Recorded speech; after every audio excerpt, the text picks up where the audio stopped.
Esse vídeo é um oferecimento 13 Core. 13 Core, roupas de qualidade com o estilo que você sempre quis. Link na descrição. Fala pessoal, beleza? Então, é no oferecimento 13 Core que eu quero trazer para vocês hoje no vídeo uma reflexão sobre máquinas rotativas e máquinas de bobina. Mas antes, já vai deixando o seu joinha e se inscreva caso você não seja inscrito.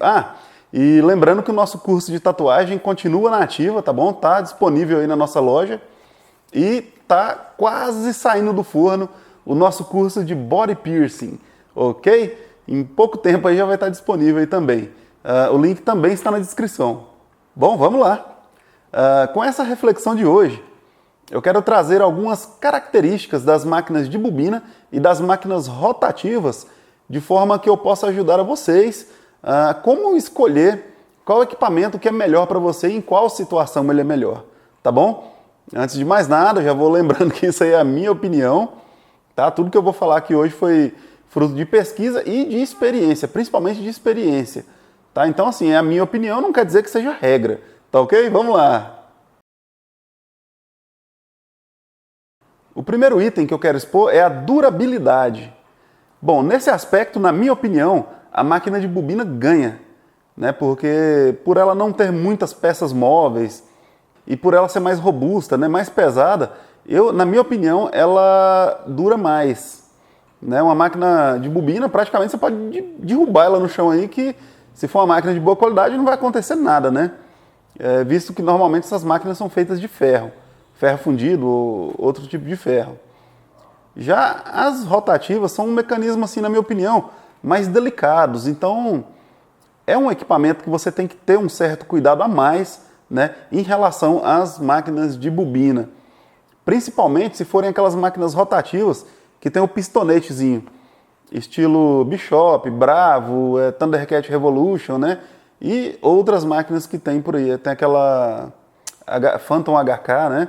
Então, assim, são máquinas excelentes, mas aquele mecanismo ali, ele tem muita coisinha ali que, se a gente não ficar esperto, né, pode dar defeito, que até é o próximo item da minha lista aqui, que é o item manutenção.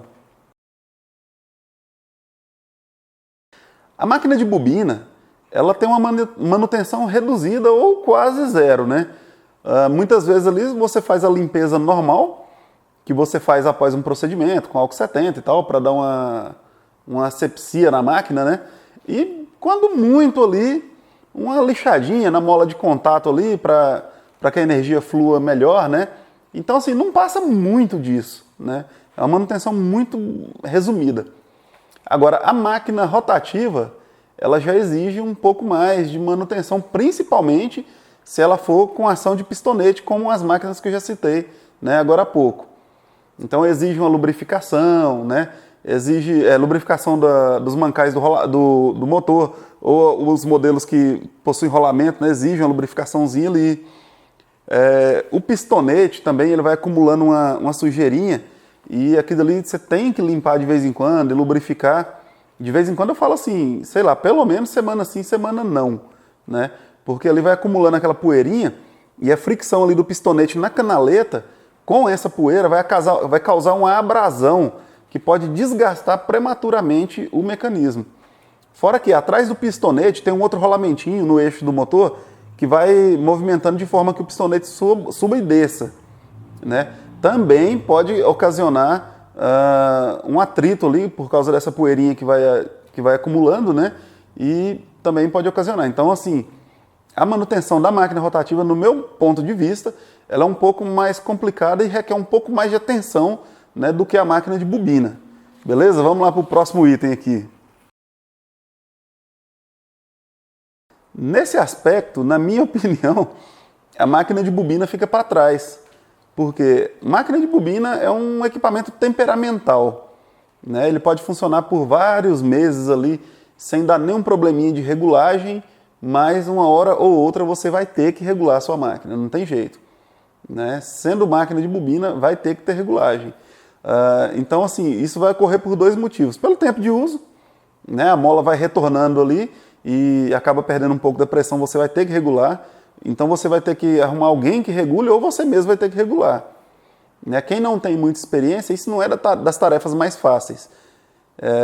Então, assim, outro motivo que causa a necessidade da regulagem na máquina de bobina, quando quebra uma mola. E volto a repetir, se você não tem muita experiência em regulagem de máquinas de bobina, isso aí vai ser uma coisa um pouquinho canseira de fazer, né? Quem já tem experiência não tem problema. Bom, existem máquinas de bobina, por exemplo, da Sanskin, a qual eu já tive a oportunidade de trabalhar, que ela já vem assim na medida. Você trocou a mola, né, ela já está regulada. Eu não sei se são todas as máquinas da Sanskin, mas a que eu peguei foi só trocar a mola e ela já estava regulada. Outra máquina também que está com esse recurso, entre aspas, de autorregulagem, é aquela máquina da Electrin, que é a Nanodial versão de alumínio. Se eu não me engano, ela já tem um chanfrozinho ali, um grau na sede da mola traseira que já deixa a mola no ponto. Então, você troca e ela já está regulada também. Mas com exceção dessas máquinas, pelo menos que eu tenha conhecimento, não tem outras que se regulam automaticamente, né? Então dá um certo trabalho. Já as máquinas rotativas, praticamente não tem regulagem ou quase não tem regulagem, né? No caso da... Como é o nome da máquina? Da Dragonfly, lembrei. Da Dragonfly, ela tem uma regulagem em cima ali da força da batida, né? Do recuo da batida. Já máquinas como a Bishop, Thundercat Revolution, Electra, vamos citar aí também a Eclipse, Evolution, Bravo, Phantom HK, Trixie, né? Elas já não têm esse tipo de regulagem. Máquinas rotativas como, por exemplo, a Injecta e também a Art Drive, elas não têm uma regulagem, porém, elas têm uma espécie de amortecedor que você pode trocar, né, que fica logo abaixo da biela. Aliás, logo abaixo da biela não, logo abaixo do eixo excêntrico, né, que muita gente chama de girabrequim.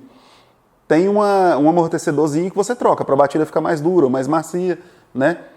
Mas fora isso, praticamente não tem regulagem, né? Então aí você pode pesar aí o que é mais importante para você, ter uma regulagem mais complexa, né, ou não ter regulagem. Isso aí é uma coisa polêmica, pois para uns isso é vantagem e para outros é desvantagem, ou seja, a máquina ser pesada para uns é vantagem e para outros é desvantagem. As máquinas de bobina, pelo menos antes, né, dessa popularização das máquinas de alumínio, eram bem pesadas. Inclusive, várias marcas aí tinham versões das máquinas em latão, que ainda é mais pesado do que o ferro. Então isso aí tornava as máquinas muito pesadas. Apesar que a máquina em alumínio ela não é necessariamente leve, né? Ela é um pouco mais leve. Agora, muita gente, principalmente para traço, prefere uma máquina mais pesada. Ao passo que uma máquina rotativa, que na maioria das vezes é leve, né, torna-se não muito bem vista para traço, né, não só por essa característica do peso, mas também por outras coisas que a gente vai falar mais na frente. Mas então é o seguinte, via de regra, as máquinas de bobina são mais pesadas do que as máquinas rotativas, né? Isso para uns é vantagem, para outros é desvantagem. Eu, particularmente, gosto de fazer traço com máquina mais pesada, mas tem pessoas que preferem usar máquinas mais leves para essa função. Então, se você tem esse problema com peso, é um outro item aí que você tem que avaliar. Bom, antigamente as máquinas rotativas eram bem mais caras do que as de bobina, né? Até porque eu acho que era lançamento, então assim, tava meio que uma febre aí no mercado. Hoje em dia, os preços já são mais ou menos compatíveis, né? Embora tenha algumas marcas aí, tanto de bobina quanto rotativa, que tem um preço muito elevado, na média, a gente consegue achar boas máquinas, tanto rotativas quanto de bobina, com preços equivalentes, né? Então, assim, visto que os preços são equivalentes, resta ponderar aí os outros itens que a gente já discutiu e outros que a gente vai, né, não discutir, expor agora. Na minha opinião, a máquina rotativa ela é mais versátil do que a máquina de bobina. Porque, por exemplo, se você usa sistema de cartuchos, por exemplo, que atualmente eu não sei, depois me corrijam aí nos comentários, mas até o momento eu não tenho notícias de máquina de bobina capazes de utilizar em cartuchos, né? Eu acho que não tem. Então, assim, Se você trabalha com a máquina rotativa usando o sistema de cartuchos, então assim, ela se torna muito versátil, porque se você for usar, por exemplo, 3 tipos de agulha, ou seja, você vai ter que ter uma máquina e 3 cartuchos. E ali você vai trocando e alterando só a voltagem na hora de usar, né? E pronto, é muito versátil. Ainda que você use o sistema de agulha e biqueira convencional, ainda assim eu acho ela mais versátil do que a máquina de bobina, porque a mesma máquina pode servir para traço, pintura, né? Enquanto que a máquina de bobina, você pode até usar uma máquina de pintura para fazer traço. Mas são poucas pessoas que conseguem usar a máquina de traço para pintura, né? Corre-se o risco de machucar a pele além do necessário. Não é regra também, tá? Tem gente que consegue usar a máquina de traço para pintura, de pintura para traço, mas isso são exceções. A maioria das pessoas não vai conseguir usar uma para fazer a função de outra, né? Então eu acho a de bobina, a rotativa mais versátil. Atualmente a máquina de bobina é a preferida da maioria para traço, mas tem pessoas que usam para fazer traço a rotativa. Eu confesso que eu não gosto muito, eu prefiro a de bobina, né? Com exceção do sistema de cartuchos. Com o sistema de cartuchos eu não sei qual que é a mágica que acontece, mas torna a tarefa de traço bem mais fácil com a rotativa. Mas, via de regra, a maioria prefere bobina para traço. Eu acho que no aspecto de sombra, as duas desempenham o papel muito bem, depende da mão de quem maneja. Mas o pessoal que está começando agora, eu tenho certeza que vai preferir a rotativa para sombra.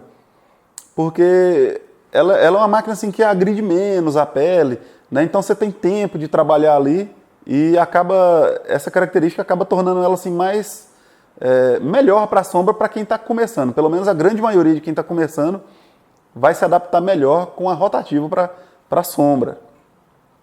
Pintura, também a mesma coisa. A maioria das pessoas, eu falo isso porque eu dou curso de tatuagem e a maioria dos meus alunos acabam optando pela rotativa, tanto para sombra quanto para pintura, né? Muita gente fala aí que é impossível, né, fazer um realismo bem feito com a máquina de bobina, mas a gente pode dar o exemplo aí de 2 grandes artistas aí, um lá da gringa, que é o Steve Butcher, né, que usa máquina rotativa para fazer os realismos dele, e são realismos, assim, diga-se de passagem, muito bons mesmo. Atualmente é um dos melhores, né, da categoria. Eu vou deixar o Instagram dele aqui embaixo para vocês poderem ver. Quem não conhece, que eu acho até difícil não conhecer, né? Então ele usa rotativo para fazer essas funções aí. Mas temos um grande artista brasileiro, que é o Fernando Tampa, que inclusive até ganhou do Steve Butcher aí numa convenção que teve, se eu não me engano, foi de Porto Alegre? Não sei, não lembro mais. Ele ganhou do Steve Butcher usando máquina de bobina. Então, assim, no final das contas, é tudo uma questão de adaptação e de necessidade. Determinado equipamento vai atender melhor a sua necessidade do que outro equipamento, né? Então, assim, eu espero que eu não tenha confundido mais a cabeça de vocês ao invés de ajudar, tá bom? E dúvidas, deixem nos comentários. E se for preciso, a gente grava um outro vídeo aí. Tá bom, pessoal? Esse foi o vídeo de hoje. Eu espero que vocês tenham gostado. Um grande abraço a todos e até a próxima.